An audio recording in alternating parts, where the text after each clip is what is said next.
honestly, I am 100% sure that the world record will be broken next year because I don't think that Chicago was that fast course for the elite setup. So let's go back into some of your training then. So you mentioned that the past 10 weeks prior to World Championships went just about perfect. What were some of the key features of that 10-week period? Was there a specific focus that you had going into those last 10 weeks? I think the key things were that I trained super consistent. So I trained after the method of high days and low days, and that works very well for me. So I had one really hard day with 2 hard sessions and one more low day, and that works very well because you are much more motivated because you always knew that after a hard day you have like a easy day. And then after easy day, okay, your motivation is again hard, it's again high because then you start again with a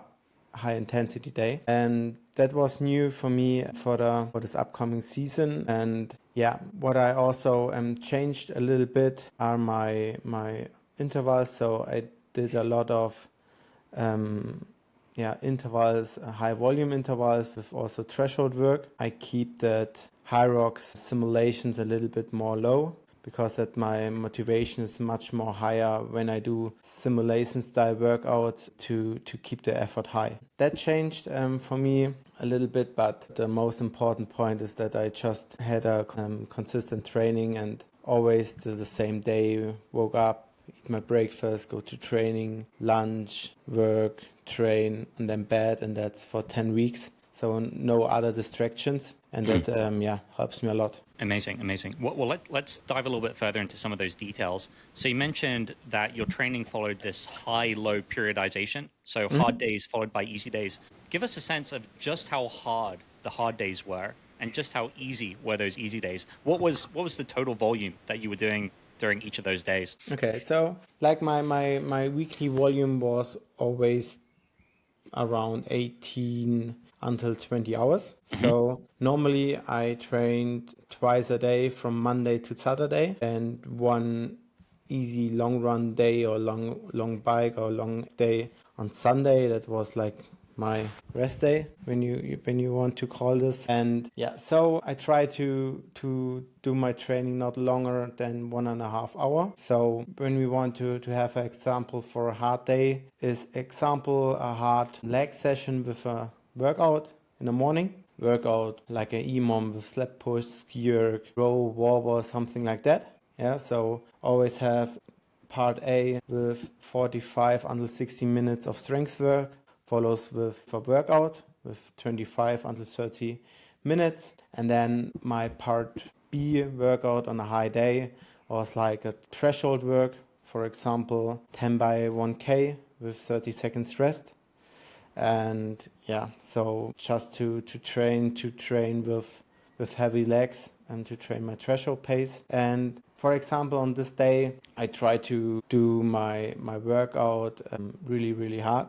So maybe RPE 8 until 9. So race effort, maybe harder than race effort. And example, with the threshold work, to have like the paces, like in a competition, just threshold work 7 out of 10 RPE. Okay. So that is like a high intensity day. And when we're coming to a low day, it's just an easy base run, zone 2, for example. That's in my case, something around 430 until 420. And part B was like a easy erg work or also upper body, but after that, not with a workout, just with an easy cool down. Okay, so you're typically doing 2 workouts a day. You've got a part A and a part B. And what times are you roughly doing these during the day? So is one very early in the morning and then the other late at night, or what is the separation between the two?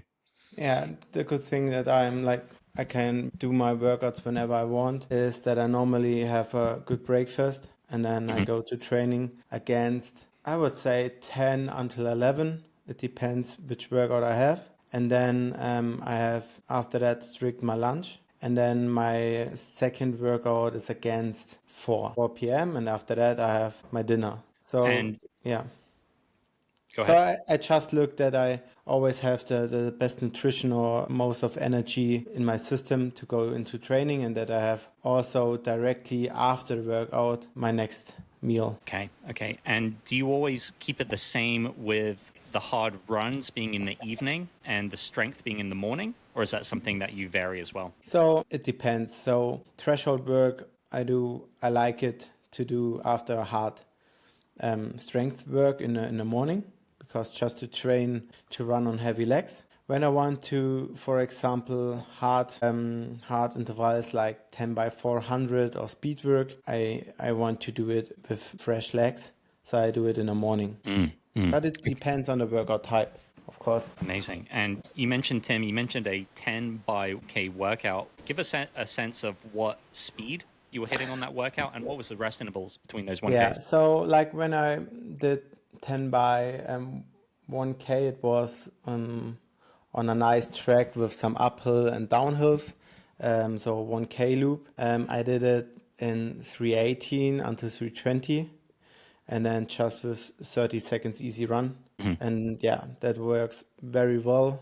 And then it's always important if you do it with carbon shoes or without. So yeah, I try to do a lot of threshold work without carbon. And yeah, so that was without carbon, and only the super hard fast sessions or the compromised Hyrox simulation types of workouts with carbon that you train with the competition shoes. Okay, and that 318 to 320, would that be more of a threshold effort, or is that pushing into VO2 max zone at that point? Threshold effort. Yeah, yeah, yeah.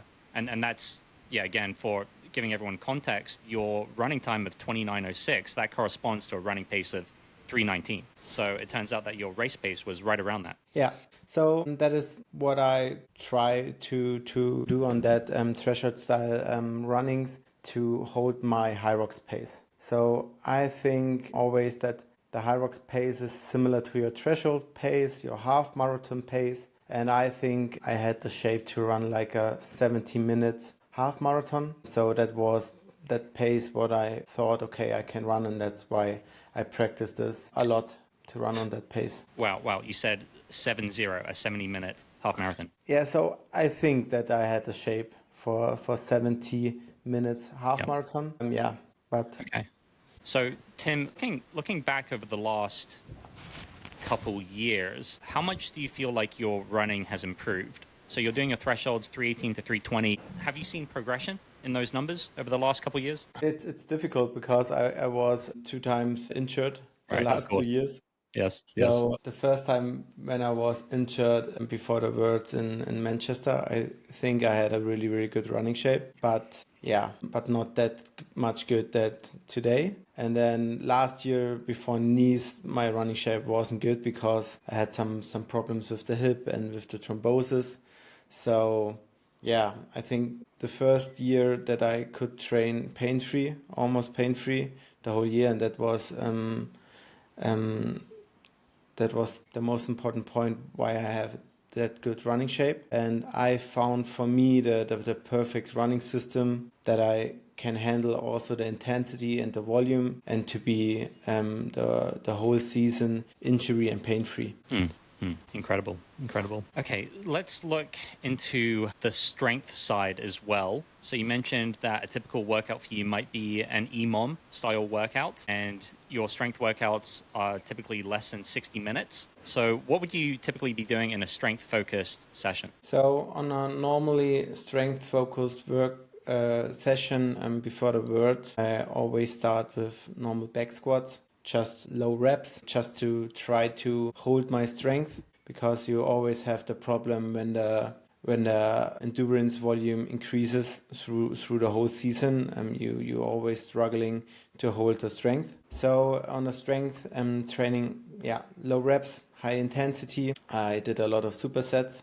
For example, 5x5 back squats with 5x5 counter movement jumps, something like that, with a rest period of 90 until 120 seconds.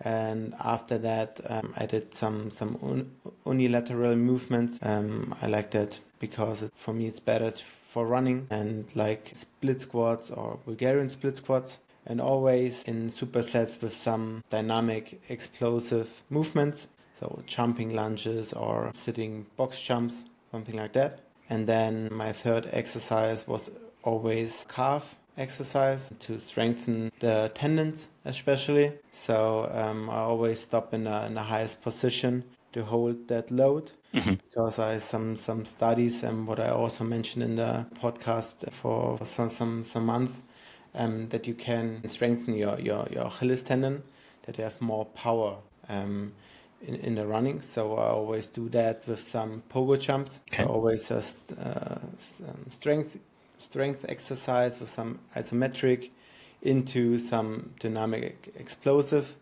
exercise. And then my last one was just some leg extensions, some leg curls, to get some fatigue into the legs, and then straight into a leg workout. And yes, for example, EMOM. Incredible, incredible.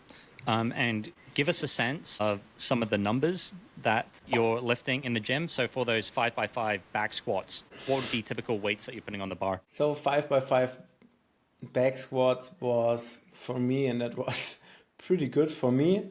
Was like 100 until 105.